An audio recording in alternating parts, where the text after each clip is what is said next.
स्वयंपाकात स्वादाची जान, डीएम मसाले तुमच्या घराची शान. छत्रपती शासन महिला गृह उद्योग कबनूर इचलकरंजी घेऊन येत आहेत अस्सल परंपरेची मराठमोळी चव म्हणजेच डीएम मसाले. मटन मसाला, चिकन मसाला, धणे पावडर, गरम मसाला, बिर्याणी मसाला, तिखट चवदार मसाले आणि चटणी म्हणजेच डीएम मसाले. तर आजच आपल्या जेवणाची रंगत वाढवण्यासाठी केमिकल विरहित डीएम मसाले, गृहिणींच्या मनातले मसाले आणि चटणी अवश्य वापरा. डीएम मसाले महिला बचत गटाद्वारे करणारे स्वच्छ माफक दरामध्ये म्हणजेच डीएम मसाले. संपर्क दिव्याताई मगदूम, मोबाईल 91 30 80 22 55.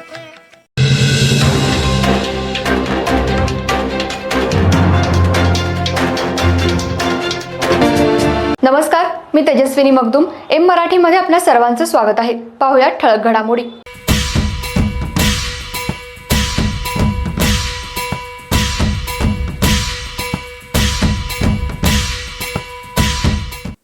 इचलकरंजी शहरात प्रधानमंत्री आवास योजनेबाबत माहिती जाहीर करावी या मागणीसाठी आज करवीर कामगार संघाच्या वतीनं अतिरिक्त आयुक्त सुषमा शिंदे यांना निवेदन देण्यात आलं. यावेळी कामगार संघाचे पदाधिकारी आणि लाभार्थी मोठ्या संख्येनं उपस्थित होते. केंद्र सरकारनं सर्वांसाठी घरं 2022 ही महत्त्वाकांक्षी योजना जून 2015 रोजी जाहीर केली. महाराष्ट्र शासनानं ही योजना डिसेंबर 2015 रोजी शासन निर्णयानुसार जाहीर केली. महाराष्ट्रात 51 शहरांची निवड करण्यात आली. यामध्ये इचलकरंजी शहराची निवड करण्यात आली. इचलकरंजी नगरपालिकेनं त्याप्रमाणे 2016 रोजी घरासाठी अर्ज वितरित केले. इचलकरंजी शहरात भाड्यानं राहत असलेल्या कामगार वर्गानं सर्व कागदपत्रांसह परिपूर्ण अर्ज भरून फाईल करून ते नगरपालिकेत दिले आहेत. इचलकरंजी नगरपालिकेनं प्रधानमंत्री आवास योजनेअंतर्गत घटक क्रमांक 3 भागीदारी तत्वावर परवडणाऱ्या घराच्या निर्मितीसाठी शासनाच्या मालकीची इचलकरंजी शहरातल्या शहापूर येथील गट क्रमांक 468 मध्ये घरं बांधण्यासाठी काउन्सिल ठराव क्रमांक 120 नुसार 23 जून 2017 रोजी ठराव केला. तो ठराव जिल्हाधिकारी कोल्हापूर यांच्याकडे पाठवला. संघटनेच्या वतीनं वेळोवेळी महाराष्ट्र सरकार, जिल्हाधिकारी, नगरपालिका यांना गेली 8 वर्षे झालं बेघरांना घरं मिळावीत म्हणून मोर्चे, निदर्शने, आंदोलनं केली आहेत. परंतु या सरकारनं अधिकाऱ्यांनी त्याकडे लक्ष दिलं नाही. त्यामुळं अर्ज केलेल्या बेघरांना नाहक आर्थिक बोर्दंड सहन करावा लागतोय.